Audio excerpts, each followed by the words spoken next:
자, 지난 시간에 그 서신을 다 마무리를 하지 못했는데요.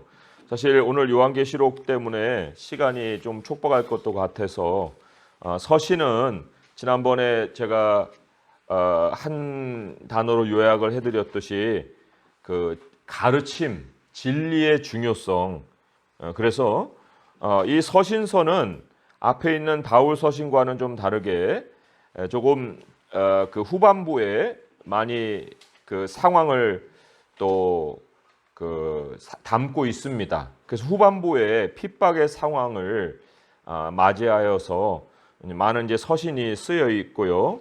특별히 그 요한 1서, 2서, 3서가 이제 오늘 요한이 쓴 계시록하고도 연결이 되는데요.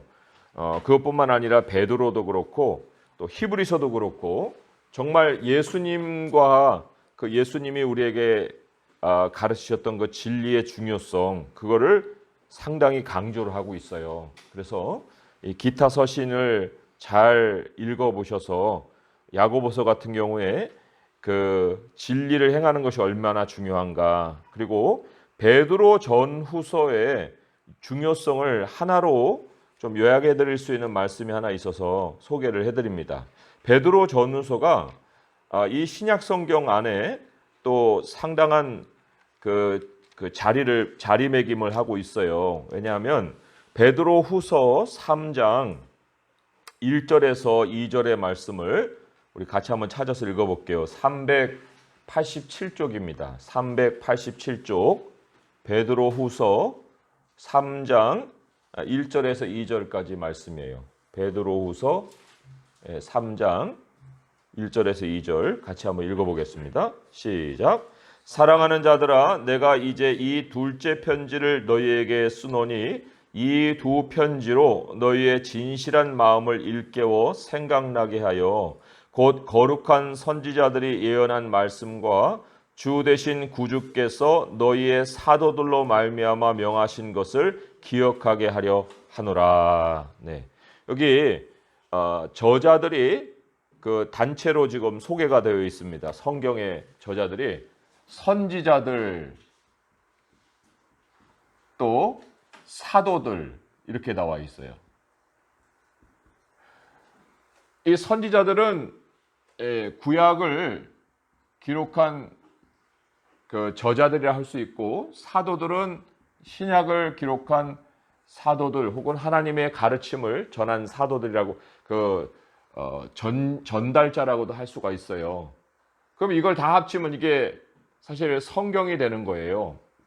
베드로 당시에는 신약은 쓰여지고 있는 그런 시대에 있었죠. 하지만 사도들을 통해서 그 가르침이 전달되고 있었기 때문에 아직 확정된 성경은 없었지만 사도들의 가르침이라는 게 결국 나중에 신약이 되는 그 바탕이 되는 거거든요. 근데 베드로 전후서 이 두 가지의 편지를 가지고 선지자들이 우리에게 가르쳐 준 거, 사도들이 가르쳐 준 거, 이거를 너희들에게 기억나게 해주려 한다. 그래서 이 베드로 전후서는 성경 66권의 요약판이라고 볼 수 있는 거예요. 성경 66권에. 그래서 우리가 성경 66권을 계속해서 우리 마음 안에다가 일깨우고 싶다, 상기시키고 싶다 할 때 이 진리에 대한 중요성을 그 자리매김해 주는 것이 바로 이 베드로의 서신이라는 겁니다. 그래서 이 베드로 전후서도 진리의 중요성을 우리에게 전달을 해주고 있어요. 그리고 유다서도 마찬가지고요. 요한 1, 2, 3서는 뭐 더더군다나 그렇고요. 그 진리 안에서 행한다는 얘기를 듣는 것보다 내가 더 즐거운 것이 없다 하는 그러한 말을 하고 있습니다. 그래서도 그 당시에 사실 교회가 어려움을 갖는 그 네 가지 원인이 있어요. 교회가, 우리는 이제 핍박이라는 것은 너무나도 잘 알고 있습니다. 그래서 로마 시대에 많은 사람들이 죽었죠. 예. 그리고 뭐 그 이후로도 그렇고 지금도 핍박이 벌어지는 중동의 상황 같은 경우도 있을 거예요. 핍박. 그런데 이 사단이 기독교를 무너뜨리려고 할 때 핍박만 사용하는 것이 아니고 두 번째로 많이 사용하는 것이 거짓 교훈이에요. 혹은 거짓 선지자들 이렇게 볼 수가 있죠. 선지. 예. 오늘날에도 얼마나 이단이 많아요.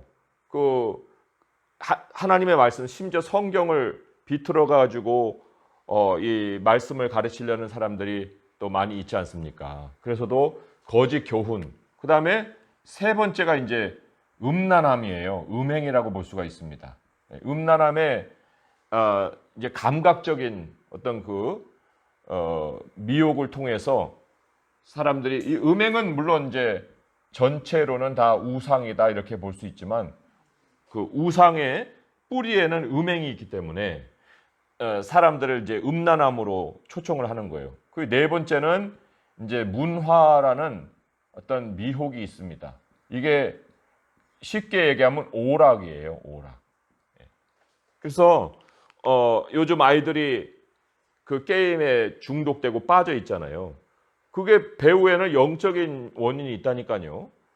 이 네 가지 범주 안에 사단의 그 계략이 다 들어 있어요. 이걸 벗어나는 건 굉장히 예외적인 하나의 범주로 만들 수는 있어도 여기에 다 잔류들이죠. 그럼 다 여기에 속한단 말이에요. 그런데 이 중에서도 로마 시대에 이 앞에 일어났던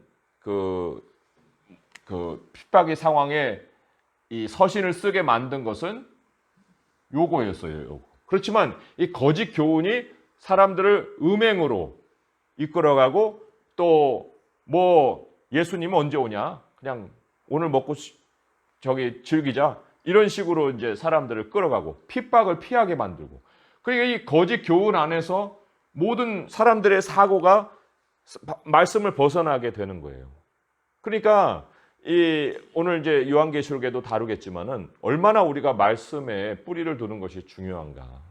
그게 그리고 또 배움이 중요하다 하는 것을 성경은 계속해서 거듭에 강조하고 있어요. 그게 이제 기타 서신의 그 내용을 한마디로 이제 요약해서 설명을 드릴 수 있습니다. 그렇게요. 자, 그렇게 이제 요약을 하고 넘어가야 요한계시록을 좀 충분하게 다룰 수가 있습니다.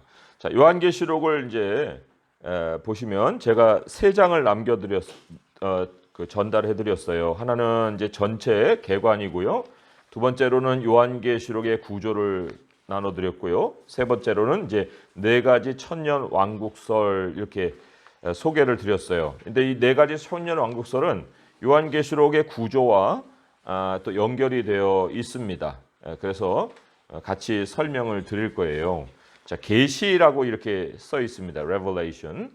그 영어 자체도 계시지만 그 요한계시록은 하는 그 한 문장 같이 한번 읽어보도록 할까요? 시작.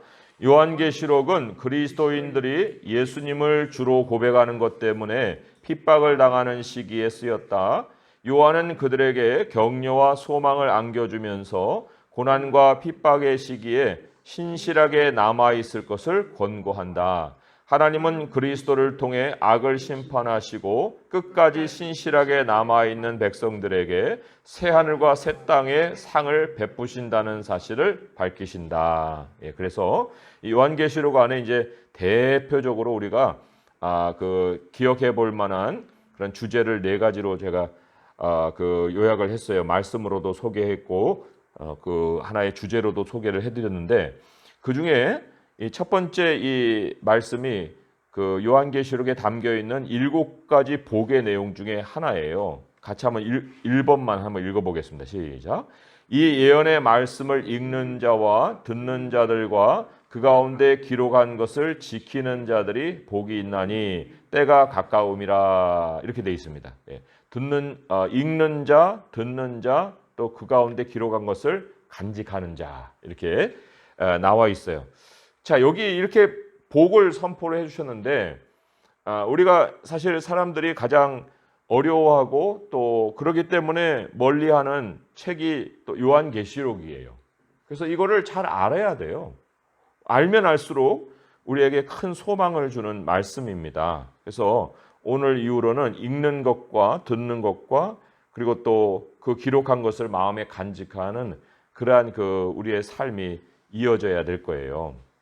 자, 이 계시록이 왜 이렇게 우리에게 어려워졌느냐 하면은 그 사람들이 어떤 상징적인 것에 매여 가지고 그거를 부각시키는 거예요.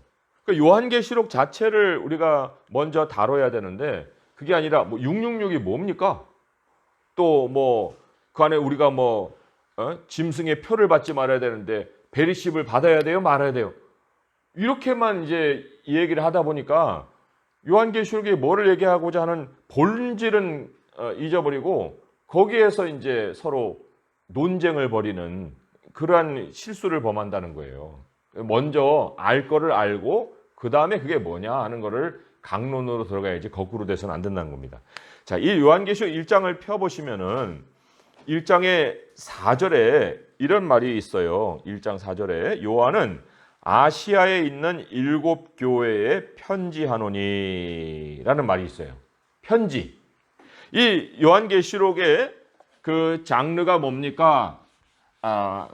사실 많은 사람들이 계시록하기 때문에 이거는 이제 묵시요 또는 예언서요 이렇게도 얘기를 하는데 요한이 밝힌 요한계시록의 장르는 1차 편지라는 겁니다. 편지라는 것은 그 수신자가 분명하고요. 그 다음에 상황을 다루고 있다는 거예요. 상황 없이 편지를 쓰는 사람 없잖아요. 편지라고 해놓고 소설 쓰면 그 편지입니까? 소설이면 소설이라고 딱 밝히고 소설을 써야지요.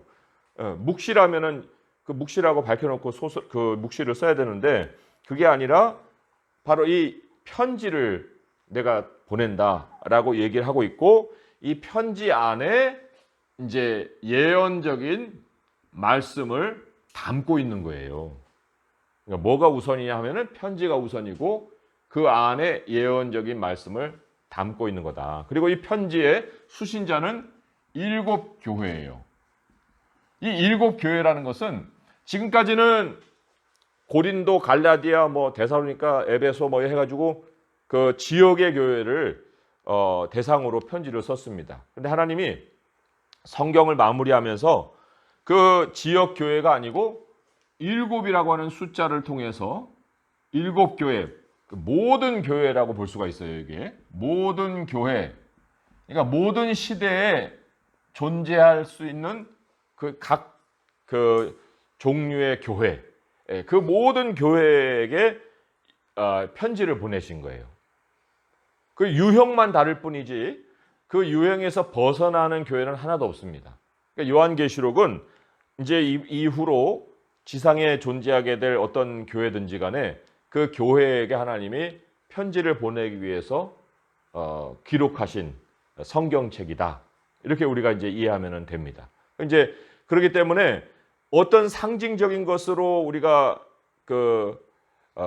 들어가서 해석을 하려고 하기 전에 이 교회라고 하는 상황을 통해서 먼저 우리 교회를 진단하고 내 자신을 진단하고 그리고 그 이후로 벌어질 그 일을 우리 그 현 시점에서 먼저 점검한 것을 가지고 그걸 적용해 볼 필요가 있는 거예요. 그러니까 현재라는 것이 있고 난 다음에야 장차라는 것이 의미를 갖는 거예요.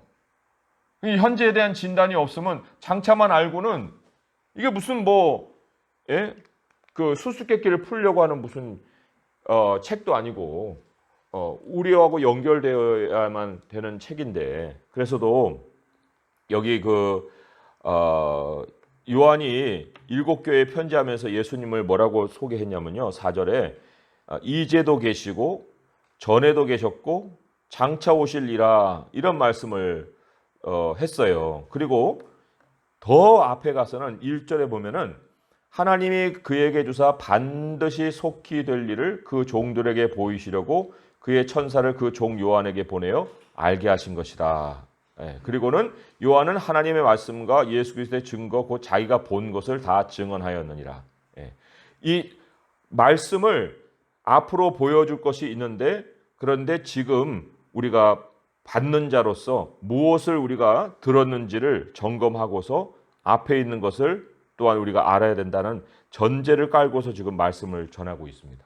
그래서도 이 요한계시록을 알기 위해서는 일곱 교회에 주신 메시지가 뭐냐 하는 것을 잘 먼저 파악을 하고 난 다음에야 그 다음의 의미들을 우리가 새겨가야 된다 하는 거예요. 자, 이 일곱 교회에 대한 내용을 다루기 전에 우리 요한계시록 구조를 좀 먼저 설명을 드려야 이 일곱 교회에 대한 말씀을 우리가 좀 더 이해를 할 수가 있습니다. 요한계시록은요, 생각보다 굉장히 단순해요. 그러니까 읽는 자와 듣는 자와 그 안에 있는 기록된 것을 간수하는 자가 복이 있다고 그러지. 아니 복잡하게 뭐 그냥 잠언 모양 그렇게 써놓고 그거를 읽고 듣고 지키는 자가 복이 있다 그러면 아유 그 복은 언제 누립니까? 그렇게 얘기를 할 거 아니에요. 그러니까 이 구조를 잘 알아야 되는데 굉장히 구조가 단순하게 되어 있다는 겁니다. 아닌데요, 목사님. 그거 굉장히 복잡해요. 그거 뭘 어떻게 단순하다고 얘기를 합니까? 그렇게 얘기하지만요. 여기 구조를 보시면 그 1장에 예수 그리스도의 계시다 이렇게 나와요. 예수 그리스도의 계시다. 그죠? 1장 1절에 예수 그리스도의 계시라 했는데 우리가 이 헬라어 용법을 잘 알아야 됩니다. 우리는 의하면은 이 앞에 있는 것이 주체고 그 주체가 이거를 행동을 했다. 이렇게 이제 이해를 합니다. 그런데 헬라어는 그런 용법도 있지만 이게 예수 그리스도가 전달한 계시라 하는 게 아니고 계시의 내용이 예수 그리스도라는 말로도 쓰는 거예요. 예수 그리스도의 계시라는 것은 예수 그리스도에 관한 계시다. 이런 뜻으로 해석할 수 있다. 한국말도 그런 게 있을 거예요. 어떤 게 있을까요? 예? 교회의 정경, 뭐 교회 풍경 이렇게 할 때 교회가 뭘 풍경을 말하는 게 아니잖아요. 교회에 관한 풍경이 교회의 풍경이잖아요. 그죠? 그런 것처럼 의라는 용법이 반드시 앞에 있는 것이 주체가 되는 게 아니고 뒤에 있는 것의 내용이 될 때가 많단 말이에요. 그렇듯이 예수 그리스도의 계시라는 것은 예수 그리스도에 관해서 이제 보여줄 계시다. 이런 이제 선포를 얘기하는 거예요. 그 선포에 맞게 1장에 보시면 예수님의 모습을 드러내세요. 예. 물론 아까 처음 뭐죠? 8절에 보시면 주 하나님이 이렇게 나는 알파와 오메가와 이제도 있고 전에도 있고 장차 올 자요 전능하신 자라 하시더라 했을 때 그 말씀을 이제 뒤에서 나니까 10절에 내가 성령에 감동되어 내 뒤에서 나는 나팔 소리 같은 큰 음성을 들으니 이르되 이렇게 이제 쭉 편지를 보내라 했는데 12절에 몸을 돌이켜 나에게 말한 음성을 알아보려고 돌이킬 때에 하고 이제 예수님의 모습이 쭉 나오는 거예요. 예. 여기에 그 인자 같은 일을 그 일곱 금초 때도 보고 인자 같은 일을 보았는데 그의 모습을 쭉 이렇게 설명을 하고 있지 않습니까? 그리고는 그 예수님의 모습이 각 교회에 보내는 편지의 서두에서 다 소개가 돼요. 그 일곱 교회마다 필요한 예수님의 모습이 있는 거예요. 그 예수님의 모습을 그냥 거기다가 집어넣은 게 아니라는 거예요. 근데 1장에서는 그 일곱 교회에 보내는 예수님의 모습을 다 전체적으로 먼저 보여주고 그리고는 교회마다 거기에 해당되는 예수님의 모습을 하나씩 끄집어내 갖고 편지를 썼다는 거예요. 예를 들어서 2장 1절에 보면은 에베소 교회 사자에게 편지하라. 오른손에 있는 7뼈를 붙잡고 7 금 촛대 사이를 거니시는 이가 이르시되. 이거 그냥 꺼낸 게 아니에요. 에베소 교회에는 이 예수님의 모습이 필요하기 때문에 이걸 꺼낸 거예요. 그런데 이거는 1장에 나와 있는 그 전체적인 예수님의 모습의 한 부분을 소개를 한 거거든요. 그러니까 이 요한계시록이 우리에게 사실 알려주고자 했던 그 총체적인 내용은 바로 예수 그리스도가 누구시냐 그거였거든요. 그래서 우리가 에베소 교회 서머나 교회 이런 그 사대교회 이렇게 강론으로 들어가기 전에 사실 우리가 알고 있어야 될 그 전체적인 예수님의 모습을 1장에서 다 소개를 하고 있습니다. 그리고는 이제 2장부터 해서 3장까지 교회 일곱 교회의 모습을 통해서 모든 교회를 진단하게 하시는 거예요. 자, 여기가 이게 이제 1장에서 3장까지입니다. 그 이제 그림이 그려지시죠? 전체적인 예수님의 모습을 보여주고 이제 각각 교회가 맞는 예수님의 모습을 서신을 통해서 그 교회에게 이제 전달을 해주고, 그게 이제 3장까지 지속이 돼요. 3장까지가 이제 교회에 대한 말씀이었다는 겁니다. 그리고 난 다음에 4장 1절을 한번 보세요. 4장 1절에 보시면 이렇게 기록이 되어 있습니다. 이 일 후에라는 건 뭐예요? 편지 보내라 해가지고 이제 각 교회에다가 다 편지를 이제 써가지고 보낸 후에 내가 보니 하늘에 열린 문이 있는데 내가 들은 바 처음에 내게 말하던 나팔 소리 같은 그 음성이 이르되 이리로 올라오라. 이후에 마땅히 일어날 일들을 내가 내게 보이리라. 여기 이후에 나오죠. 앞에 있는 7교회의 현재적인 모습을 진단한 후에 이후에 마땅할 일들에 대한 소식을 지금 연결시켜서 보여주고 있어요. 그러니까 3장까지의 말씀을 이해 못하면 4장부터 연결이 안 되는 거예요. 그러나 이제 하늘로 하나님이 요한을 초청해서 하늘로 이제 올려서 하나님의 보좌를 보게 하십니다. 그거는 이제 7교회에 대한 모든 소개를 해주셨고 이게 이제 순서적으로 나가죠. 그 다음에 하늘의 문을 여시고 하나님의 보좌를 보여주셨어요. 이거는 모든 만물을 하나님이 다스리고 계신다. 그거를 이제 먼저 요한에게 열어 보여주시는 거예요. 그게 4장이에요. 4장. 하늘의 문이 열리고 하나님의 보좌가 있었다. 그런 다음에 5장에 보게 되면 5장에 뭐가 나오냐면 이제 옛날에 두루마리는 이렇게 이제 말려 있어요. 이렇게 말려 있어가지고 인이 있는데 인이 7개가 쳐져 있어요. 물론 첫 번째 인은 여기에 쳐 있겠죠. 그래갖고 이걸 떼서 이제 쭉 피니까 또 다른 인이 여기 딱 쳐 있어갖고 또 막혀져 있어요. 그 또 이제 인을 딱 떼니까 또 이제 쭉 펼쳐져 갖고 또 이렇게 인이 있겠죠. 물론 어떤 사람들은 뭐 여기에 그냥 7인을 다 칠 수도 있겠지만 옛날 같은 경우에 이런 두루마리가 아니고 뭐 책이면은 모를까 이런 책에 그 뭐 딱 덮어가지고 여기다 그 책갈피처럼 딱 했으면 모를까. 이 7인이라는 거는 사실 두루마리에서는 이런 식으로 겉에다 7개를 칠 수 없거든요. 그러니까 계속해서 안으로 들어가면 들어갈수록 더 깊은 얘기가 나오는 그러한 두루마리를 이제 본 거예요. 그런데 인을 뗄 사람이 없는 거예요. 이 인을 떼야 되는데 인을 뗄 사람이 없어갖고 막 요한이 막 울죠.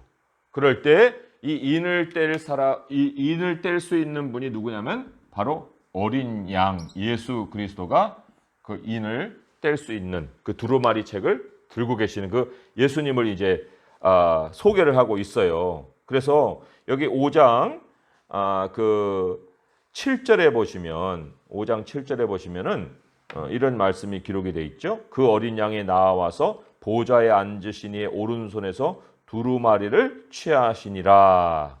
이렇게 나와요. 두루마리를 취하시니라. 그러면 이제 이 두루마리를 취하셨으니 인을 떼는 일밖에 안 남았잖아요. 인을 이제 7개 인봉되어 있는 그 책이 있습니다. 이 책을 열어서 설명해 주는 게 그 다음의 내용이에요. 그런데 요한계시록이 얼마나 우리를 위해서 기록된 것이냐면 이 인을 친 책의 요약본을 6장에서 다 얘기해 줘요. 요약본을요. 그 6장을 가보시면은 그래서 6장에 이 1절에서 12절까지 보면은 7인이 아니하고 6개의 인이 떼어집니다. 6개의 인이 떼어져요. 자, 7제라는 거는 완성을 얘기하기 때문에 사실 이 6개 인까지의 인이 다 떼어지면 이제 마지막 인이 떼어지면서 그 완성이 된다 이렇게 볼 수가 있는데, 그래서도 이 6장은 그 1번에서 5번째까지의 인의 의미와 6번째 인의 의미가 굉장히 구분이 되어 있습니다. 그래서 1번에서 5번까지의 인은 사실 이 성도들이 겪는 고난에 대한 내용으로 가득 차 있어요. 근데 6번째 인은 세상이 겪는 환난에 대해서 그 기록을 하고 있습니다. 그리고 이 6번째 인을 땜과 동시에 세상이 환난을 당해서 이제 다 망해버리는 거예요. 예. 여기 6번째 인을 한번 우리가 한번 내용을 한번 보도록 하겠습니다. 6장 12절부터 17절까지 한번 읽어볼게요. 시작. 내가 보니 6째 인을 떼실 때에 큰 지진이 나며 해가 검은 톨로 짠 상복같이 검어지고 달은 온통 피같이 되며 하늘의 별들이 무화과 나무가 대풍에 흔들려 설익은 열매가 떨어지는 것 같이 땅에 떨어지며 하늘은 두루마기가 말리는 것 같이 떠나가고 각 산과 섬이 제자리에서 옮겨짐에 땅의 임금들과 왕족들과 장군들과 부자들과 강한 자들과 모든 종과 자유인이 굴과 산들의 바위 틈에 숨어 산들과 바위에 말하되 우리 위에 떨어져 보좌에 앉으신 이의 얼굴에서와 그 어린 양의 진노에서 우리를 가리라. 그들의 진노의 큰 날이 이르렀으니 누가 능히 서리오 하더라. 그리고는 다 죽어버려요. 이게 이제 세상 종말이에요. 이게 예수님 재림 때 또 이 재림을 예비하는 환란이기도 하고, 이 끄트머리에 예수님이 재림하셔서 이 사람들을 다 땅에 있는 육체를 죽이는 그런 사건을 지금 6장 마지막에 기록을 하고 있다는 거예요. 그러면 6장 이후로 자연스럽게 연결될 수 있는 그 장은 19장이에요. 19장. 왜냐하면 19장이 그 예수님이 강림하시고 혼인잔치가 벌어지고, 그리고는 그 땅에 있는 사람들이 다 멸절이 되고 천년왕국이 시작을 하거든요. 그게 6장 이후로 연결이 돼야죠. 아까 1장에서 3장은 교회 편지, 그다음에 4장은 그 하늘 문, 하나님의 보좌가 나오죠. 5장에는 7 임봉된 책, 그리고 6장은 이 7 인 중에 6개 인까지가 떼졌어요. 그래서 이거의 요약이라고 그랬습니다. 그러면 이제 진행되면은 그 다음에는 예수님과 우리가 부활하고, 예수님이 강림하시고 우리가 부활하고 천년왕국이 펼쳐지고, 천년왕국이 그 다음에 오고, 그 다음에 이제 마지막에 천년왕국 마지막쯤에서 곡과 마곡의 전쟁이 있고, 그리고는 이제 새 예루살렘, 새 하늘과 새 땅이 벌어지는 것이 자연스러운, 이게 이제 19장부터 벌어지는 일인데, 이거예요. 이게 요한계시록의 구조예요. 여기도 복잡한 내용 없어요. 상당히 상징적인 것이 많이 여기에 많지, 여기에는 또 상징적인 것이 그렇게 많지 않아요. 그러니까 이야기로 충분히 읽어갈 수 있는 내용이에요. 그러면 이 중간은 뭐냐? 사실 이 중간 때문에 많은 사람들이 요한계시록을 어려워하는 거예요. 그렇지만 이 중간은 더 상세한 설명이지 본론에서 구조에서는 이어가는 이야기가 아니다는 거죠. 그러면 뭐냐? 자, 6째 인까지 해서 세상이 종말을 맞았는데, 아까 말씀드렸듯이 첫 번째에서 5번째 인은 성도들에게 닥치는 고난, 6번째 인은 이제 세상에게 닥치는 환란. 이 6번째 인을 뗄 때 일어나는 사건을 나중에 보면은 하루에 바벨론이 이렇게 멸망했다. 굉장히 긴박하게 일어나는 전 세계적인 사건을 6번째 인에서 얘기를 하는 거예요. 그러면 우리가 이제 궁금해지잖아요. 아니, 그렇게 요약판만 얘기하지 마시고 좀 자세히 얘기해달라니까요. 그렇게 하고 넘어가면 궁금해서 그냥 막 간질간질 할 거 아니에요. 그러니까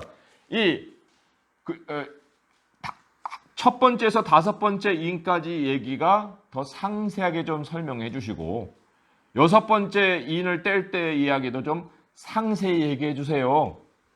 이렇게 이제 나름 이제 뭐 요한이 그렇게 요청을 했는지 아닌지 그건 모르겠어요. 근데 이제 하나님이 그걸 이제 의도를 하셨겠죠. 그래서 그래 알았어 하고 일곱째 인을 띄면서 뭐에 대한 얘기가 나오냐면 첫 번째에서 다섯 번째 이야기가 상세하게 여기 설명이 돼 나오는 거예요. 일곱 번째 인은 이 순서를 이어가서 그 다음에 일어날 사건을 얘기하는 게 아니라 이제 강론에서 야, 첫 번째에서 다섯 번째 사건 알았어 알려줄게 하고 일곱 번째 인을 딱 떼니까 거기에서 이 첫 번째에서 다섯 번째 얘기가 싹 쏟아져 나오는 거예요. 그리고는 이게 일곱 나팔을 통해서 쭉 얘기가 됩니다. 그죠? 그러면 이 일곱 번째 나팔, 일곱째 나팔에 그러니까 여기도 여섯 번째까지는 요 얘기예요. 요 얘기. 요 얘기인데 일곱 번째 나팔을 볼 때는 여섯 번째 나팔 얘기를 이어가는 게 아니에요. 야, 그 다음에 너네 이거 알고 싶다고 그랬지? 알았어. 하고 요 얘기를 여섯 번째 나팔까지 부르면서 해주시다가 일곱 번째 나팔로 부를 때는 요 여섯 번째 얘기로 넘어가는 거예요. 이해가 되세요? 여섯 번째, 일곱 번째 나팔을 불면서 여섯 번째 인 속에서 일어나는 상세한 얘기가 여기에서 무엇으로 진행이 되냐면 일곱 대접으로 진행이 되는 거예요. 근데 이 일곱 대접은 일곱 번째까지 다 쏟아져 나와요. 왜요? 그 다음으로 열어줄 것이 없어요. 이게 하나님의 진노예요. 마지막 진노. 이 대접을 다 마시면 세상 끝나는 거예요. 그러니까 뭐 더 궁금해질 것도 없는 거예요. 그렇지만 여기서는 그 다음 막을 열어가야 되고 그 다음 막을 열어가야 되기 때문에 일곱째 이는 일곱째 나팔을 열고 일곱째 나팔은 일곱 대접을 여는 거예요. 그러나 일곱 대접은 다 쏟아지고 끝이라는 거죠. 이해가 되세요? 네. 지금은 좀 이렇게 모호해질 수도 있겠지만 어쨌든 줄거리는 이거다는 거예요. 줄거리는 이거고 이 강론에 들어가서 일곱 번째 이는 첫 번째에서 다섯 번째 성도들이 어떤 일을 겪을 것이냐. 그런데 여기 또 하나 이제 우리가 하나 주목할 것이 있습니다. 제가 구조에다가 뭐라고 써 있냐면은 그 일곱째 나팔에 그 8장에서 11절에 일곱 나팔 그래서 쭉 일곱 나팔을 쭉 불었는데 일곱째 나팔 속에 그 교회와 그 악의 싸움에 대한 그 상세한 설명이 되어 있다는 거예요. 그러니까 일곱 나팔을 통해서 우리가 어떻게 교회와 악이 싸워가느냐 하는 어떤 현실적인 문제가 그 진행이 되고 있다는 겁니다. 그러니까 이거는 어떤 장차 일어날 일에 대한 얘기로만 볼 것이 아니고요. 오늘날에 또 그 당시에도 마찬가지지만 오늘날에도 사탄이 어떻게 교회를 핍박하고 또 간계하게 미혹하고 있는가 하는 것에 대한 내용을 더 상세하게 담고 있어요. 그러니까 우리에게 일어날 일에 대한 그 실질적인 적용을 얘기하고 있는 것이 바로 12장에서 14장의 말씀이라 하는 겁니다. 자, 그러면 우리가 아까 4장하고 5장까지 했고 6장까지 읽었는데요. 7장의 말씀을 한번 옮겨가 보겠습니다. 7장부터 보시면 7장의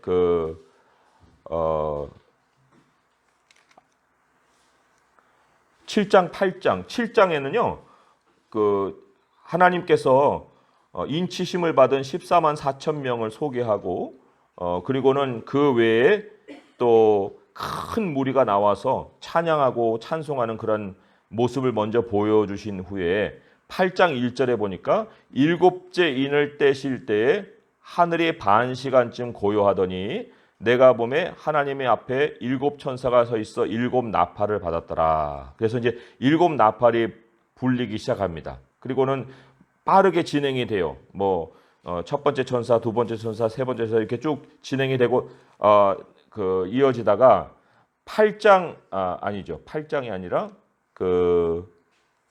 몇 장입니까? 12장에 보시면 11장 15절에 보시면 11장 15절에 일곱째 천사가 나팔을 불매 하늘에 큰 음성들이 이르되 세상 나라가 우리 주와 그의 그리스도의 나라가 되어 그가 세세토록 왕노릇 하시리로다 하니 하나님 앞에서 자기 보좌에 앉아있던 24장로가 엎드려 얼굴을 땅에 대고 하나님께 경배하여 이르되 감사옵나니 옛적에도 계셨고 지금도 계신 주 하나님 곧 전능하신 이여 친히 큰 권능을 잡으시고 왕노릇 하시도다. 이방들이 분노함에 주의 진노가 내려 죽은 자를 심판하시며 종 선지자들과 성도들과 또 작은 자든지 큰 자든지 주의 이름을 경외하는 자들에게 상 주시며 또 땅을 망하게 하는 자들을 멸망시키실 때로소이다 하더라. 이에 하늘에 있는 하나님의 성전이 열리니 성전 안에 하나님의 언약궤가 보이며 또 번개와 음성들과 우레와 지진과 큰 우박이 있더라. 여기에 보면은 일곱째 나팔 속에 하나님의 진노가 어떻게 내릴 거냐 하는 것이 암시되어 있어요. 그리고 이 12장에서 14장은 바로 그 앞에서 일어난 여섯 번째까지의 나팔 속에 교회와 악이 어떻게 대적해서 싸울 거냐 하는 것을 상세하게 설명을 하고 있다는 거예요. 12장에서 14장까지가 어떤 인에 속한 것이 아니라 어떤 나팔 속에 속한 사건이 아니라 그 7 나팔이 불려지는 모든 과정 속에서 일어난 아주 상세한 아주 핵심과도 같은 그런 사건이라는 거죠. 그리고는 이제 그것이 끝난 다음에 15장부터는 7 대접의 사건을 준비를 하고 있습니다. 그래서 마지막 이제 내려질 7 재앙에 대한 준비가 되고 있는 거예요. 15장 1절에 보시면 또 하늘에 크고 이상한 다른 이적을 보매 7 천사가 7 재앙을 가졌으니 곧 마지막 재앙이라 하나님의 진노가 이곳으로 마치리로다 하고 거기서부터 이제 대접을 준비해 놓고 16장부터는 이제 대접을 쏟아요. 쏟고 그 대접이 다 쏟아진 것이 바로 18장까지가 이어집니다. 그리고는 19장부터는 이제 그리스도의 재림 때 벌어질 사건으로 연결이 되는 거예요. 그러니까 좀 구조적으로 어렵다 싶으시면은 6장에서 19장으로 넘어와서 읽어보시면 됩니다.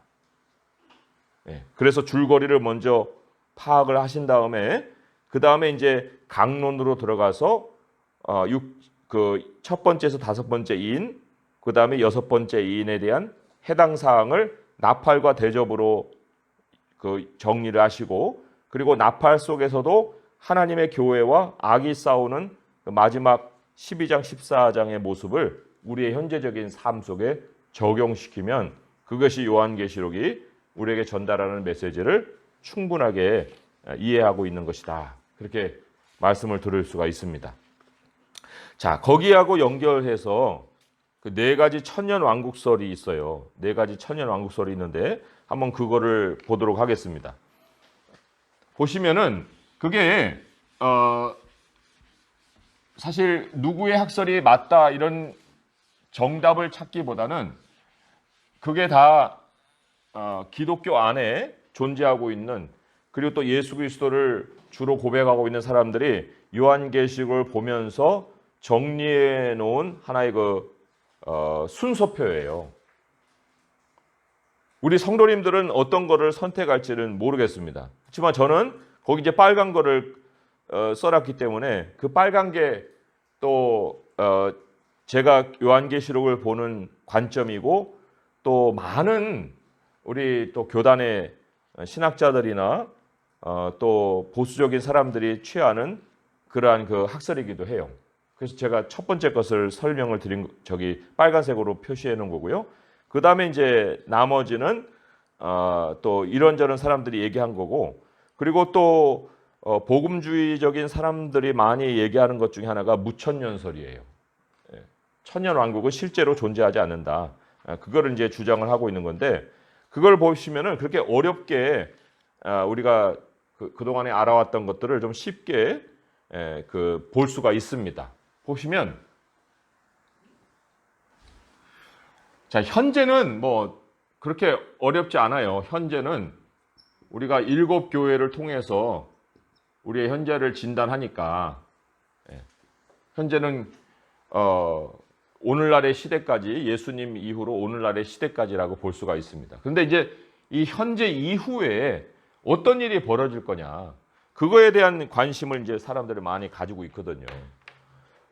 거기에 이제 그 환란이라는 거, 이 환란이라는 것이 사실 이게 그 우리 장수로 보게 되면 6번째 인에 해당되는 거예요. 6번째 인. 이 환란을 우리가 겪을 것이냐, 겪지 않을 것이냐, 그 문제거든요. 그리고 환란이 끝난 다음에 예수님이 오시느냐, 환란 전에 예수님이 오시느냐, 그걸로 이제 나뉘겠죠. 그렇잖아요? 환란이 우리가 겪을 것이 아니면 예수님은 요때 오셔야 되고, 환란을 우리가 겪어야 될 거면 요때 오는 거예요. 그리고 이제 이 이후에 천년 왕국이 있다고 생각하는 사람들은 여기에 천년 왕국을 배치해 놓겠죠. 그리고 천년 왕국만이 아니고 그 이후에 이제 새 하늘과 새 땅이 올 거다라는 걸 알고 있기 때문에, 요때 이제 마지막에 사탄이 풀리고 믿지 않은 사람들이 몸으로 부활을 해요. 우리 믿는 사람들은 이때냐의 부활의 시점을 남겨놓는 것이고, 믿지 않은 사람들은 이때 다 죽고 이때 몸으로 부활을 하는 거예요. 일단 그거는 좀 나중에 설명드리고, 자, 환난을 겪으시면 좋겠어요? 안 겪으면 좋겠습니까? 그게 뭐 우리가 선택하는 게 아니잖아요. 성경이 우리에게 얘기해 주는 대로 이제 이해를 하려고 하는 건데, 근데 이제 환난을 안 겪는다라고 하는 사람들의 주장이 바로 그 두 번째 나와 있는 세대주의적 전천년설이에요. 그 사람들은 뭐라고 얘기하냐면, 이때 예수님이 공중으로 재림하신다. 땅으로 재림하지 않는 거예요. 공중 재림이 일어나는 거예요. 그리고는 믿는 자는 다 뭐라고요? 휴거. 예수님을 공중에서 만나는 거예요. 공중에서. 그리고 공중에서 예수님과 함께 머물러요. 뭐 어떻게 머무는지 모르겠어요. 어쨌든 머무릅니다. 그리고는 환란이 다 끝나면 예수님과 함께 지상으로 내려오는 거예요. 모든 성도들이. 이게 이제 지상 재림이죠. 그리고는 예수님과 함께 천년을 다스립니다. 이제 이때 끝에 믿지 않는 불신자의 부활이 있고, 그 다음에 마지막 그 큰 흰 보좌, 하나님의 그 흰 백보좌라고도 얘기하죠. 마지막 심판이 있고, 그 다음에 사탄과 모든 그것들은 불못으로 던져지고, 그리고는 이제 새 하늘과 새 땅, 새 예루살렘이 하늘에서 내려와서 영원한 나라로 이어져 간다. 이게 이제 그 두 번째 세대주의적 전천년설이 말하는 거예요. 어떠세요? 이게 맞는 것 같습니까? 그런데 이 환란을 겪는다라고 얘기하는 사람들은 공중 재림, 그 환란 기간에 공중에서 예수님과 대기하고 있다가 내려온다 이렇게 얘기 안 하고요. 이런 게 없고, 이때 그 예수님이 재림에서 내려오시는 거예요. 우리는 부활해서 만나는 거예요. 그리고 여기에서 이 아마겟돈 전쟁이 일어나죠. 그리고 거기에서 예수님이 승리하시고 모든 지상의 육체는 다 죽어버리고, 그리고 여기서부터 천년 왕국이 시작을 하는 겁니다. 그러니까 환란을 겪는다. 그게 역사적 전천년설이에요. 뒤는 똑같아요. 뒤는 똑같아요. 어떻습니까? 그게 더 나은 것 같아요? 네. 아무튼 그렇게 이제 두 가지 학설이 약간의 차이로 있지만 이제 그 시대적으로는 그렇게 배열을 하고 있습니다. 그런데 후천년설은 천년 왕국이 끝날 때 예수님이 재림을 하는 거예요. 이때가 예수님의 재림이에요. 이때가. 그러니까 천년 왕국이 왜 말을 그렇게 만들었는지 모르겠어요. 후천년이라는 것은 천년 후 재림 이렇게 보면 되는 거예요. 전천년은 천년 전 재림 이렇게 이해하면 되는데 말을 왜 그런 식으로 만들어놨는지 모르겠지만 어쨌든 후천년설은 천년 왕국 후에 예수님의 재림 그거를 이제 주장하는 사람들이에요. 근데 왜 그렇게 주장을 했느냐? 이 사람들은 거기에 보시면은 그 장을 이렇게 나눴어요. 1장에서 3장은 1세기 교회다. 그걸 뭐 온 세대 모든 교회를 얘기하는 게 아니다. 그리고 4장에서 11장까지는 예루살렘 멸망을 말하고 있는 그 이후에 4세기 이전까지의 교회 시대를 얘기하는 거다. 그리고 12장에서 19장까지는 로마 멸망 이후로 이 4세기에서 이제 그 로마 멸망을 얘기하는 거다. 그리고 그 이후로 천년왕국은 교부 시대, 중세 시대, 종교개혁, 현대교회 시대까지를 다 망라하는 거다. 그 짧은 6절이 엄청난 시대를 커버를 하고 있어요. 그리고는 이제 천년왕국이 끝난 다음에 재림하시고 신자와 불신자가 거기에서 부활하고 심판이 있고 새하늘과 새 땅. 그러니까 마지막에다 다 뭐라는 거예요. 마지막에다. 어때요? 이거는 굉장히 신빙성이 떨어져요, 사실. 따지고 보면은. 왜냐하면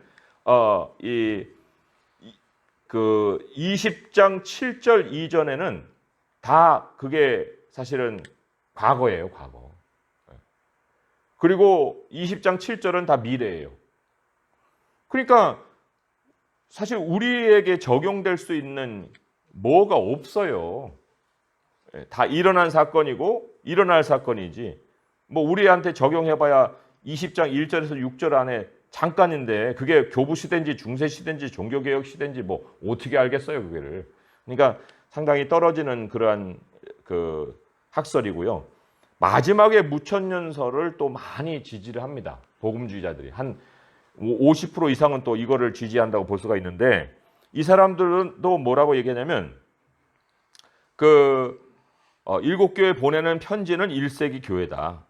그리고 천년 왕국까지의 얘기가 현대 교회 시대까지를 포함하고 있다.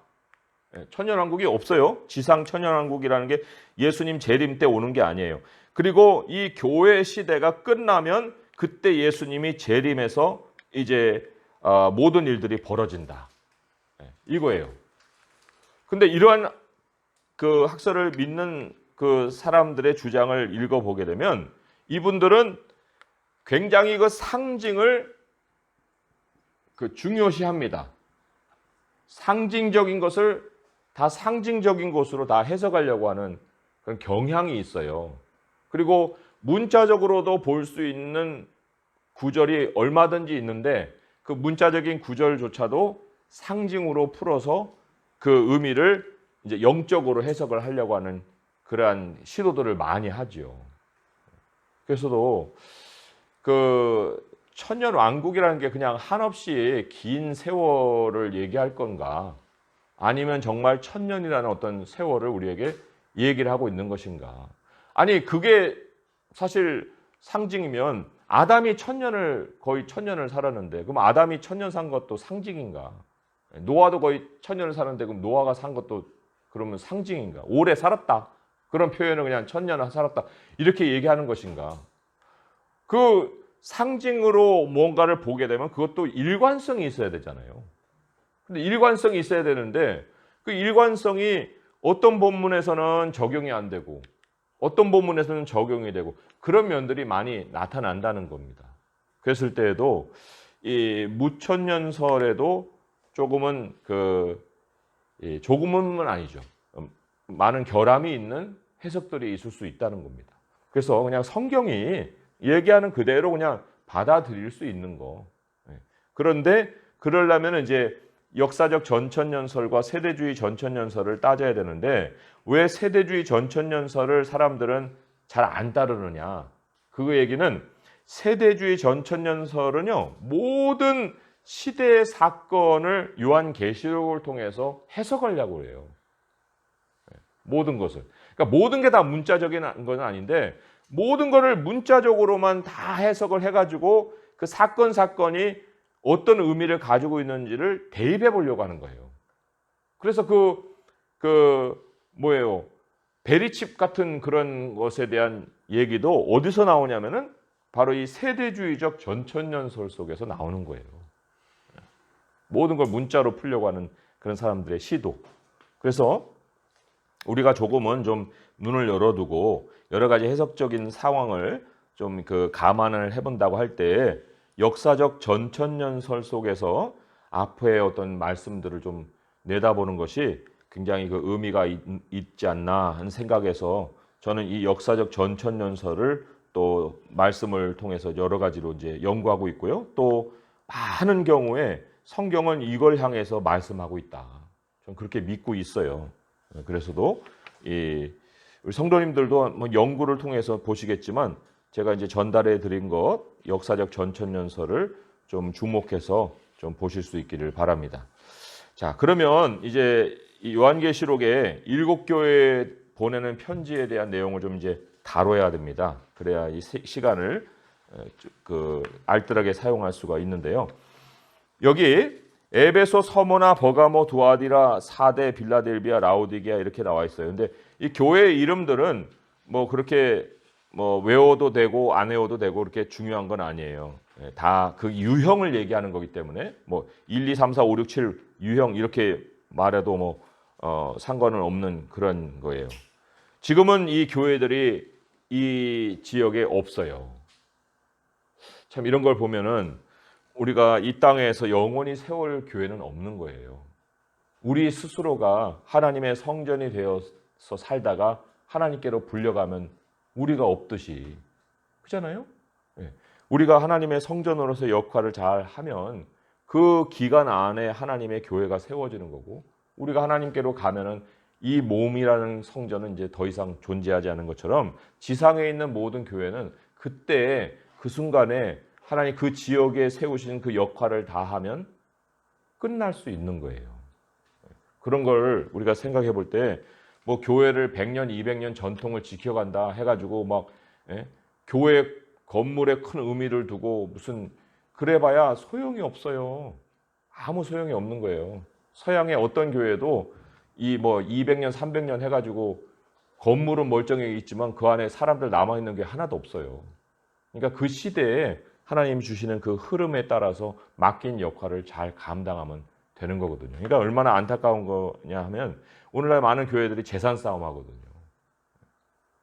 그리고 미국에서도 근래에 이제 그 동성애 목사 안수 때문에 교단이 갈라져 가지고 분열을 했는데 나뉘었는데 못 나오는 사람들의 대부분의 이유가 뭐냐면 우리가 헌금 내서 그 교회를 세웠다 그거예요. 그 재산 찾아 나와야지. 그 재산 찾으려고 분쟁을 하다가 하나님의 말씀은 못 듣고 그냥 거기서 사람들과 싸우다가 인생 끝나는 거예요. 나오는 사람들은 그나마 그래도 하나님이 또 다르게 장소를 마련해줘서 말씀 중심의 삶을 살고자 그 길이 열리는데 여기 있는 사람들은 그냥 그 터에 대한 고집으로 인해서 그거 싸우는 거예요. 얼마나 안타까운지 몰라요. 이 에베소, 서머나, 버가모, 두아디라 다 사라졌다니까요. 다. 이 땅이 없어요. 이제. 그리고 이 7교회 중에 책망이 없는 교회가 2개가 있어요. 어디냐면 서머나하고 빌라델비아 교회예요. 그런데 이 서머나하고 빌라델비아 교회가 책망이 없는 2가지 이유가 있었습니다. 2가지 이유. 2가지 이유가 뭐였냐면 서머나 교회는 거기에 궁핍이라는 말이 있어요. 궁핍. 그리고 빌라델비아에는 작은 능력이라는 말이 있습니다. 네. 자원이 없는 교회들이었어요. 두 개 다. 또 하나는 그 서머나 교회나 빌라델비아 교회의 그 말씀을 읽어보면은 인내라는 게 있습니다. 궁핍이 있고 또 하나는 견딤, 인내, 이게 있어요. 이 두 가지 요소가 공통이에요. 그리고는 그것 때문에 하나님이 칭찬하시고 책망을 하지 않으셨다. 그랬을 때 과연 이 땅의 교회가 이 무엇에 부요해야 하느냐 하는 문제를 여기서 제기를 하고 있는 겁니다. 야고보서 2장 이 5절의 말씀이 이렇게 기록이 되어 있거든요. 제가 한번 읽어볼게요. 야고보서 2장 5절에 보시면은 내 사랑하는 형제들아 들을지어다. 하나님이 세상에서 가난한 자를 택하사 믿음에 부요하게 하시고 또 자기를 사랑하는 자들에게 약속하신 나라를 상속으로 받게 하지 아니하셨느냐. 가난한 자를 택하사 믿음에 부요하게 하신다. 우리의 부가 어디에 있어야 되느냐? 그거를 지금 이 도전을 하고 있는 거예요. 이 서머나 교회를 우리 다시 한번 찾아가서 2장 그 8절부터 해서 기록된 걸 보면요. 이렇게 기록이 되어 있죠. 거기 9절에 내가 너의 환난과 궁핍을 알거니와 실상은 내가 부요한 자다. 그럼 뭐에 부요했을까요? 믿음에 부요한 거예요. 영적인 거에 더 마음을 두고 살았죠. 그런데 반면에 라오디아 교회가 왜 미지근했다고 얘기할까요? 뜨겁지도 않고 차지도 않고 왜? 그래서 하나님이 왜 입에서 내친다고 얘기를 했을까요? 그 라오디아 교회 3장으로 가보시면은 거기에 17절에 이렇게 기록이 되어 있어요. 네가 말하기를 나는 부자라 부요하여 부족한 것이 없다. 그런데 네 공고한 것, 가련한 것, 가난한 것, 눈먼 것, 벌거벗은 것 너 왜 모르냐? 이렇게 지금 지적을 하고 계세요. 그러니까 뭐야? 믿음에 있어서는 파산한 교회예요. 그런데 스스로는 그렇게 생각을 안 하고 있는 거예요. 그러니까 예수님 뭐라고 했어요? 야, 너 그러지 말고 18절에 3장 18절에 보면요. 내게서 불로 연단한 금을 사, 흰옷을 사, 안약을 사. 그래서 너 눈에 발라 봐야지. 예, 봐야 자기 실체를 알죠. 그 예수님이 불로 연단한 금을 사라. 그거는 뭐 우리가 정말 인생에서 겪지 않으면 얻을 수 없는 그 연단된 그 삶 아니겠어요? 흰 옷은 예수님의 피로 인해서 빤 우리 애들의 그 정체성이 있잖아요. 그리고 안약 그 예수님이 우리에게 분별력을 열어 주셔야 그 눈으로 보죠. 다 우리가 스스로는 뭐 할 수 없는 거예요. 얻을 수 없는 거예요. 예수님만이 주실 수 있는 거예요. 근데 예수님만이 주실 수 있는 것은 다 안 가지고 스스로가 취할 수 있는 것을 가지고 부요하다고 얘기를 한 겁니다. 라오디아 교회가. 이 라오디아 교회가 상당히 그 부를 축적할 수 있는 지정학적인 위치 속에서 교회가 세워져 있었거든요. 그러니까 우리로 말하면 진짜 무슨 강남의 사랑의 교회나 저 광림교회나 그런 지정학적 위치에서 진짜 뭐 10억, 20억이 아니라 뭐 100억, 200억 가지고 있는 재산가들이 나와서 교회를 세우는 그러한 교회였단 말입니다. 그러니까 뭐 부족함이 없어요. 그러니까 뭘 사 그러잖아요. 여기에 예수님이 문을 두드리시거든요. 똑똑똑똑 문을 두세요. 근데 우리는 이거를 늘 연상하면서 노숙자 예수님을 자꾸 연상을 해요. 아, 예수님 우리가 밖에다 세워두면 안 돼. 그러니까 예수님 들여가가지고 그 허름한 옷도 다 갈아입혀드리고 목욕도 시켜드리고 그래서 우리가 함께 식사를 해야지. 이렇게 생각하거든요. 천만의 말씀이에요. 이 누가복음 마태복음 보게 되면 그 주인이 돌아와서 이 자기 집에 들어갑니다. 그리고는 종들은 깨어 있어야 돼요. 그리고는 시중 들어도 자기는 앉지도 못해요. 왜? 종이니까. 여기에서 문을 두드린다는 것은 야, 주인 왔다. 문 열어. 문을 두드리는 거예요. 주인이 자기 집의 주권을 행사하고 있는 그 상황이에요. 그런데 무슨 노숙자 예수님이에요. 그 심판주가 네 문 밖에 서서 있다. 예? 그 얘기를 아까 읽은 야고보서 5장 그 야고보서에도 그게 나오잖아요. 야고보서 5장 9절을 읽어드리면 제가 또 5장 9절에 이렇게 있습니다.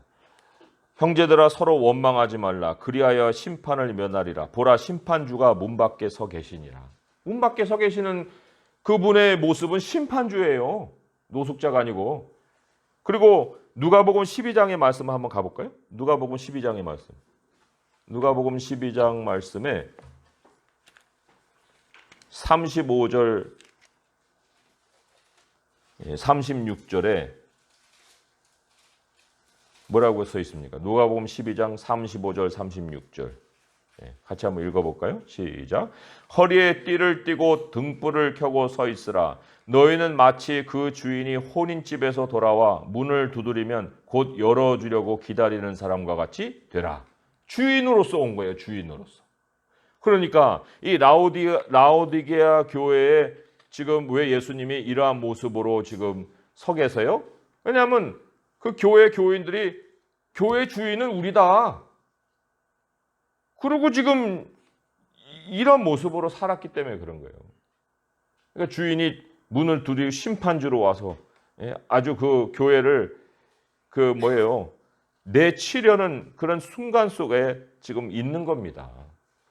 그러니까 문을 열고 모셔드려서 예수님을 보좌에 앉히고 우리는 주인이 아니요 종들입니다 하고 잔치를 벌여도 거기서 앉으려고 생각 안 하고 정말 끝까지 섬기려고 하는 그 모습을 가지고 있을 때에 이 라오디게아 교회가 회복이 되는 거예요.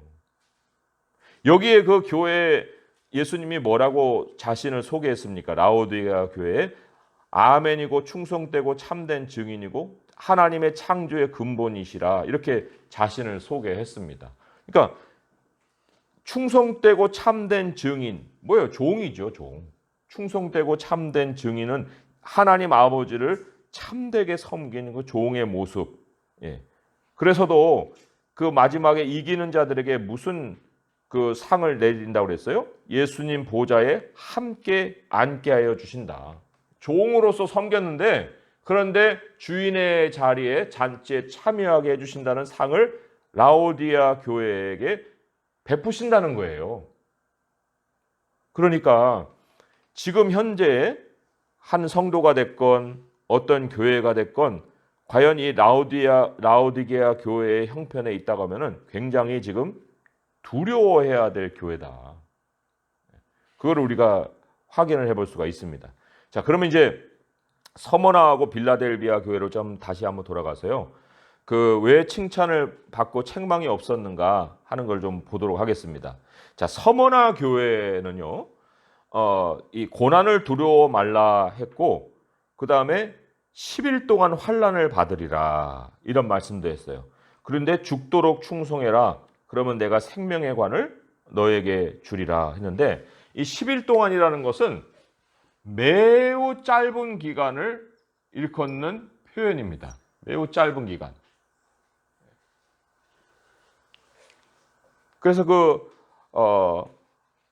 그 다니엘서에서도 10일이라는 기간은 이제 그가 그 꿈을 꾸고 그 꿈에 대한 해석을 받는 그러한 기간이기도 했어요. 아무튼 그리고 또 다니엘이 그 채식만 먹었잖아요.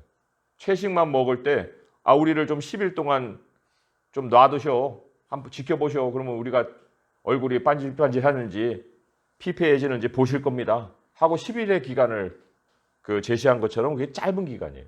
근데 이 10일 동안 환난을 받는다는 것은 뭐냐면 순교한다는 거예요. 고난이 막 1년, 2년 막 이런 식으로 지지부진 끝나는 게 아니라 하나님께서 너의 고난을 단시간에 끝내버리겠다. 무슨 방법을 통해서요? 순교라는 것을 통해서. 그래서 이 서머나 교회는 매우 깨끗한 교회예요. 매우 청빈하게 정말 궁핍한 중에라도 그 견뎠던 그 비방을 견뎠던 교회인데 하나님이 그 교회를 어떻게 끝맺음하셨느냐? 바로 순교라는 걸 통해서 죽기까지 충성해라 하는 말씀을 정말 순간에 순교를 통해서 그들에게 그 상으로 주어진 거죠. 그 이들에게는 둘째 사망의 해를 받지 않을 것이다. 이런 그 상을 주셨어요. 둘째 사망의 해. 그러니까 더 이상 사망이 없다. 순교로 끝나는 거예요. 근데 서머나 교회하고는 다르게 빌라델비아 교회는 그 모든 세상에 임하는 환란을 당하지 않게 해주겠다 라면서 환란을 지나가는 교회로 또 이 약속을 해주셨어요. 서머나는 순교로 끝나지만 빌라델비아는 말씀을 지킴으로 인해서 환란을 벗어날 수 있게끔. 거기에 두 가지 다 서머나나 빌라델비아나 그 인내의 말씀이라는 말이 있잖아요. 인내의 말씀이 뭐냐면요, 인내하라 하는 하나님의 말씀이에요. 이게 명령입니다. 참아라, 견뎌라. 하나님의 말씀, 인내의 말씀을 지켰다. 그런 얘기예요. 그러니까 버티기죠, 버티기. 견디는 거예요. 뭘 하는 게 아니고 그 자리에서 자신이 있어야 될 자리와 자기가 해야 될 그 일과 자기의 정체성을 작은 능력으로 지킨 거예요. 저는 일곱 교회에 제가 되고 싶은 교회는 빌라델비아예요. 항상 저는 기억날 때마다 하나님 저 빌라델비아 교회 같이 되게 해주세요. 그렇게 기도하거든요.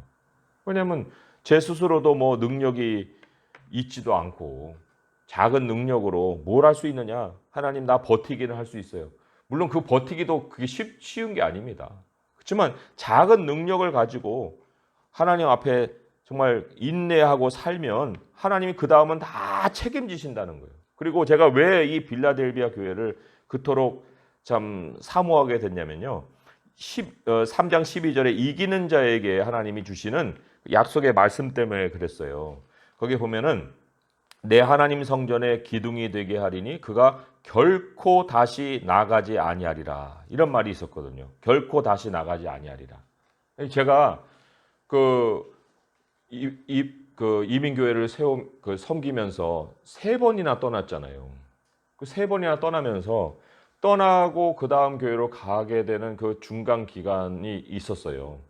한때는 뭐 3개월, 한때는 뭐 2개월, 또 다른 때는 3년 6개월까지 있었거든요.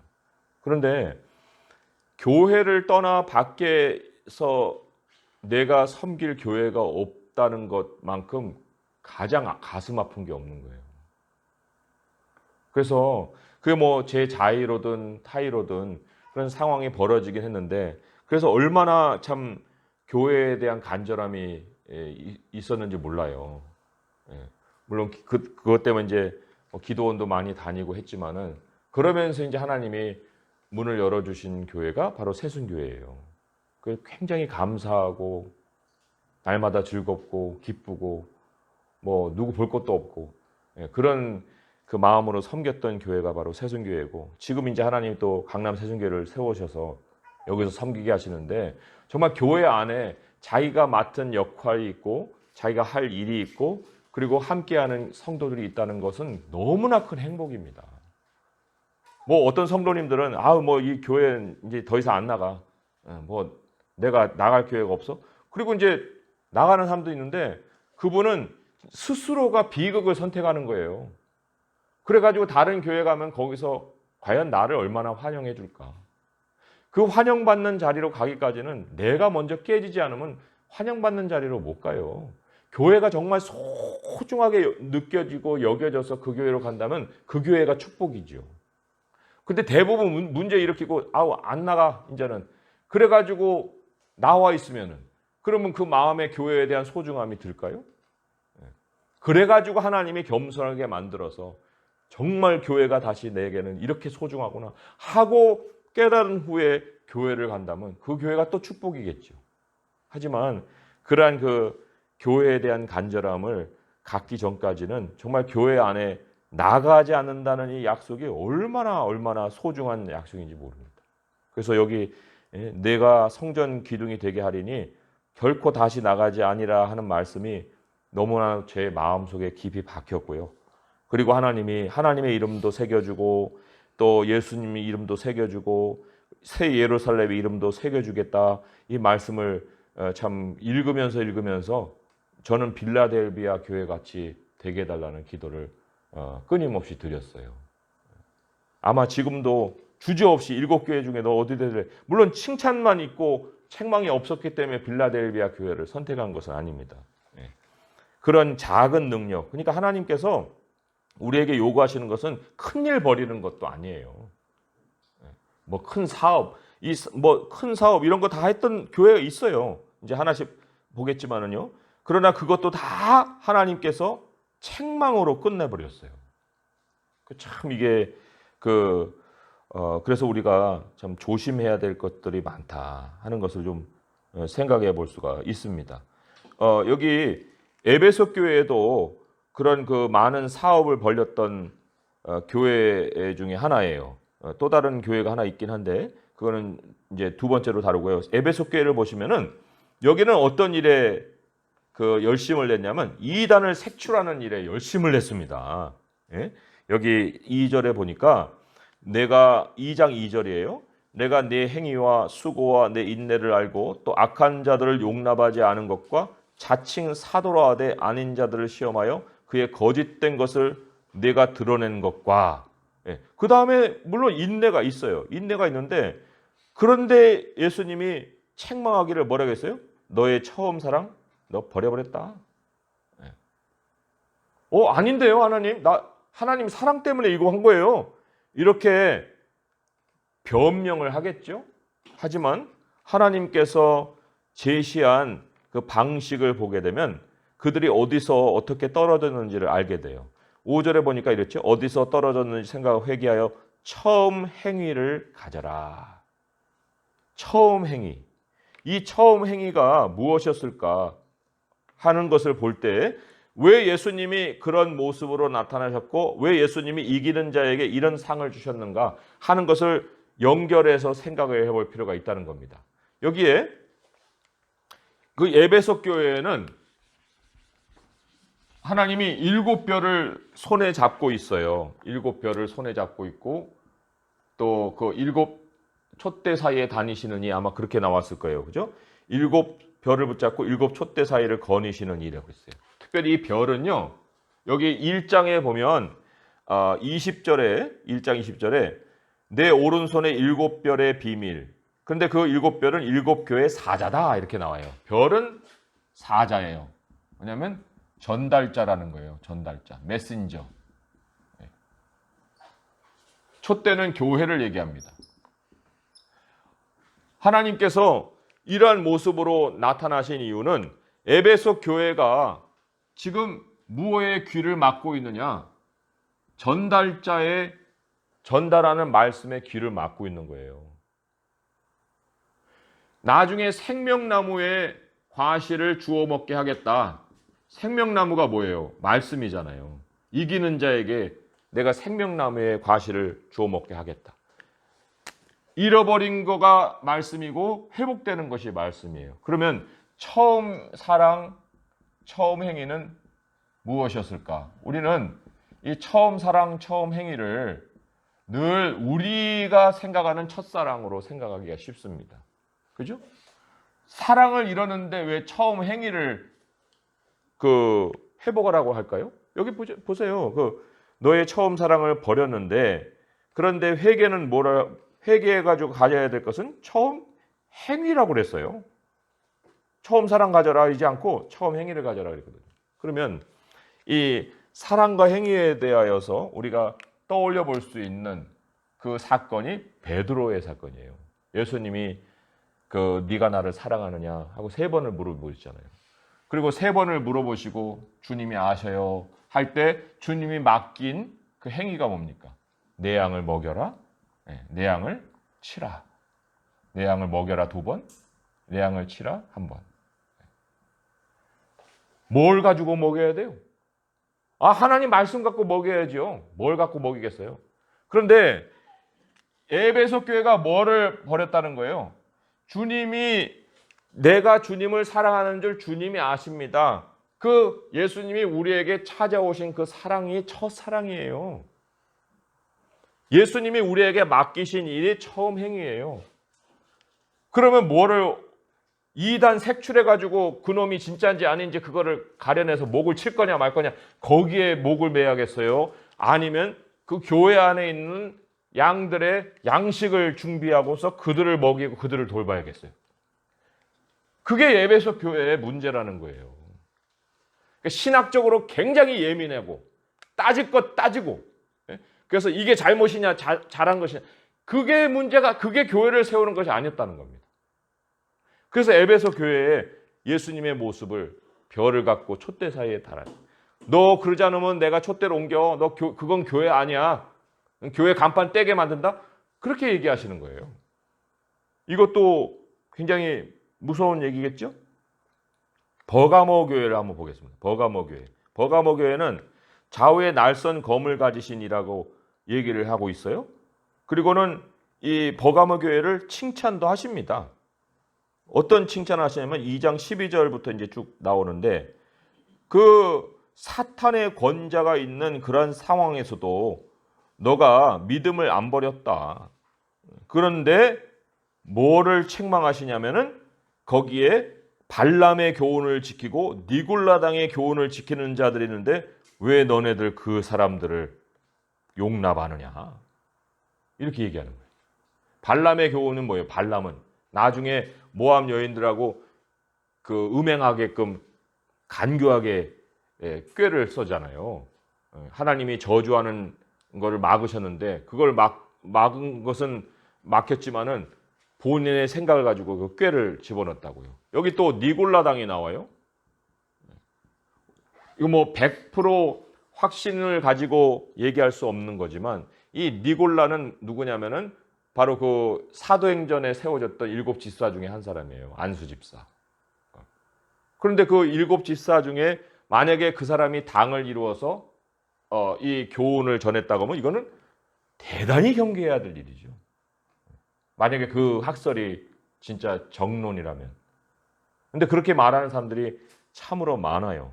그러니까 이 발람도 하나님의 말씀을 받아서 전하는 선지자였고, 또 니골라도 만약에 그런 식으로 하게 되면 하나님의 교회에 세워진 7 집사 중에 한 사람이었는데 그들의 교훈을 지키는 사람들이 있었다. 이거를 지금 주님이 책망을 하고 있는 거예요. 그리고는 뭐라고 합니까?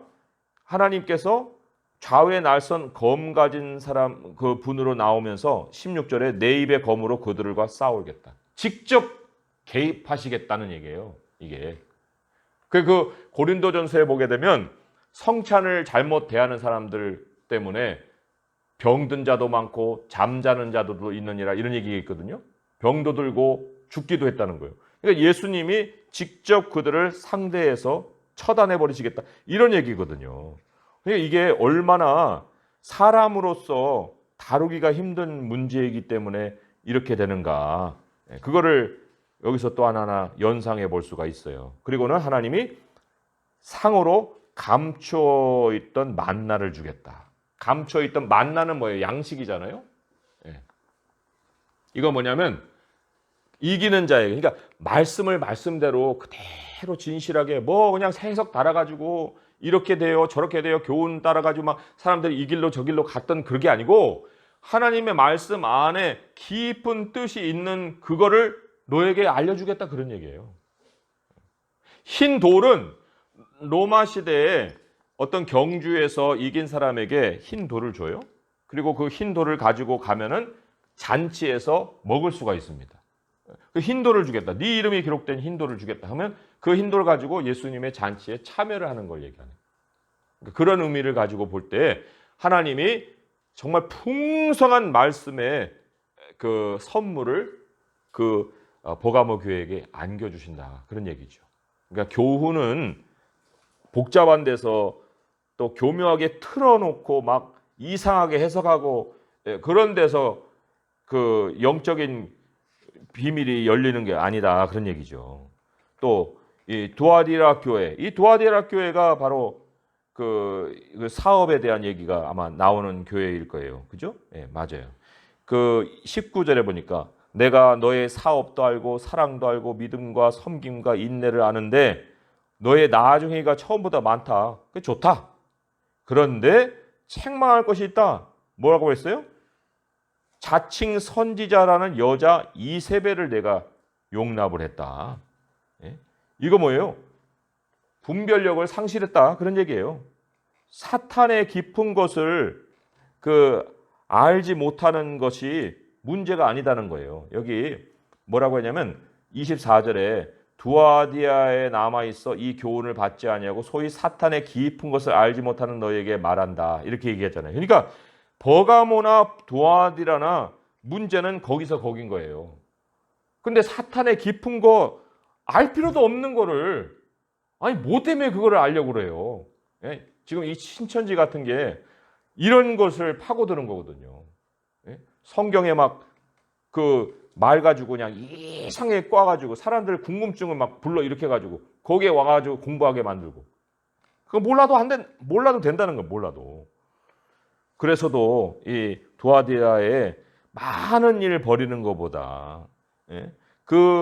정말 순전한 하나님 말씀을 얻는 것이 중요하고 예수님을 얻는 것이 중요하다. 여기 두아디아에는 눈이 불꽃 같고 발이 빛난 주석과 같은 하나님의 아들이라 이렇게 나타냈잖아요. 굉장히 분명한 예수님의 모습이에요. 그런데 여기 상에도 새벽별 준다. 새벽별 누구예요? 예수님이거든요. 새벽별을 내가 주겠다. 그러니까 예수님 자신을 너희들에게 안겨주겠다. 그런 그러니까 사탄의 권자의 사탄의 어떤 보좌의 어떤 그런 비밀 뭐 이런 것이 아니고 예수님을 안겨주고 예수님과 함께 다스리는 삶을 살게 해주겠다. 이런 약속을 한 거고요. 그다음에 사대교회를 보세요. 사대교회만 하면 아마 다 한 것 같은데 하나님의 7 영과 7 별을 가졌다. 이것도 교회의 정체성을 얘기합니다. 성령과 메시지. 이게 교회의 정체성이잖아요. 7 영이라는 건 성령이고 7 별이라는 것은 하나님의 전달자를 얘기하는 거니까 이게 교회의 정체성인데 칭찬을 이렇게 했어요. 옷을 더럽히지 않고 있는 몇 명이 있다. 몇 명이에요? 대다수가 아니고 몇 명이 있다.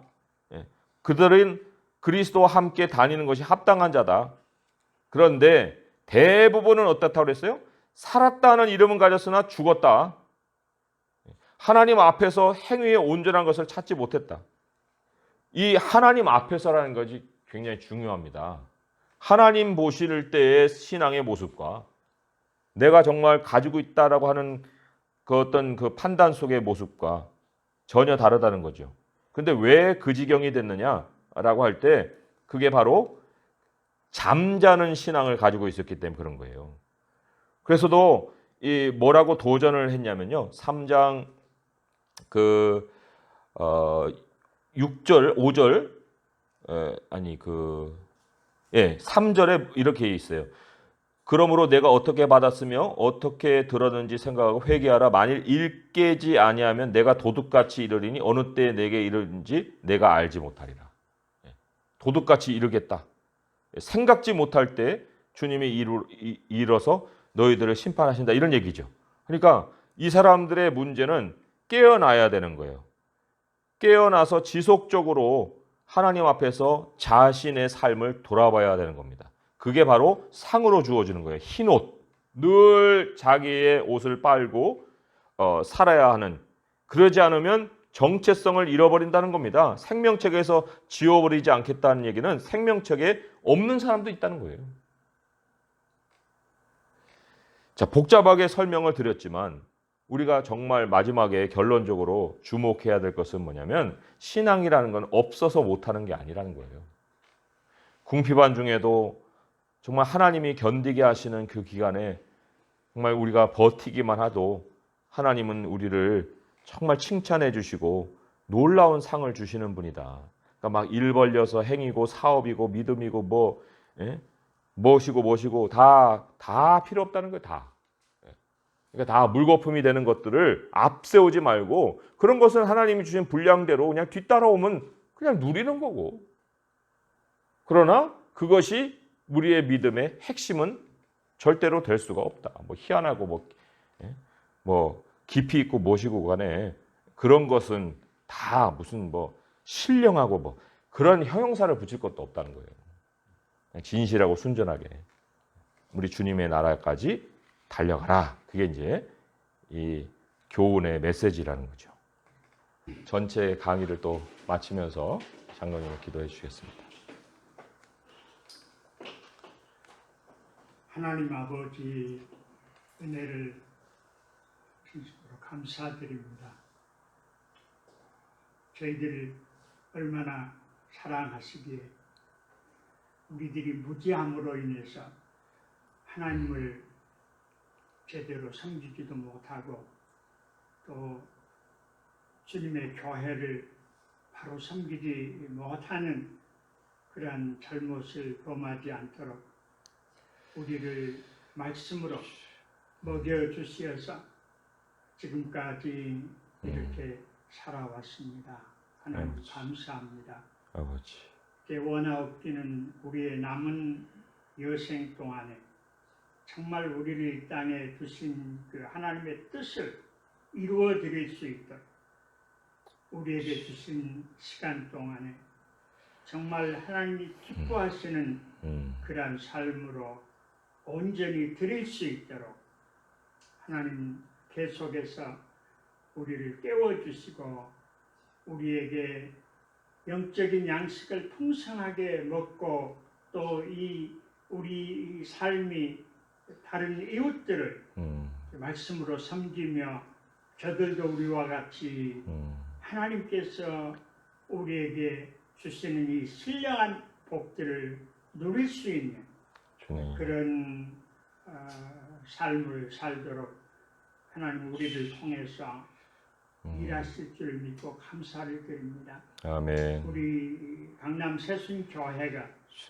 처음 세워질 때부터서 정말 이 지역에 방황하는 젊은이들을 특별히 우리가 겨냥하고 세워졌는데 이 일을 계속하게 하도록 도와주시며 아멘. 또 이곳에서 진리의 말씀이 계속해서 이렇게 가르쳐줘서 오늘날 진리의 말씀이 없어서 기갈된 영혼들에게 하나님 놀라운 하나님의 일을 계속하도록 하나님 역사하여 주시옵소서. 아멘. 우리 신재 목사님 예배를 붙들어 주시고 이곳에서 속한 성도님들 깨워주시고 또 우리 새순교회 성도님들이 이곳을 통해서 많은 영의 양식을 먹고 있는데 하나님 계속해서 아름다운 관계를 통해서 하나님 이 새순교회가 이 시대에 꼭 하나님 교회로서의 그 사명 특별히 이렇게 서만화 교회와 필라델피아 교회처럼 순교적인 그리고 선교적인 그런 교회가 하나님 되도록 은혜 베풀어 주시옵소서. 아멘. 하나님 아버지 이 무더위에 또 우리가 잠시 쉽니다. 그러나 우리가 기도와 말씀으로 계속해서 우리의 영이 살고 그리고 우리가 섬기는 교회가 살 수 있도록 하나님 우리를 깨워주시고 인도해 주시옵소서. 아멘. 여기까지 인도해 주신 성령 하나님 진심으로 감사합니다. 아멘. 우리가 정말 이제 남은 그 공부 그리고 방학 동안에 쉬는 기간이지만 계속해서 목사님과 관계를 맺으면서 하나님 아버지 말씀에 굳게 서도록 하나님 도와 주시옵소서. 아멘. 하나님 아버지 감사합니다. 이 모든 말씀 예수님의 이름으로 기도드립니다. 아멘.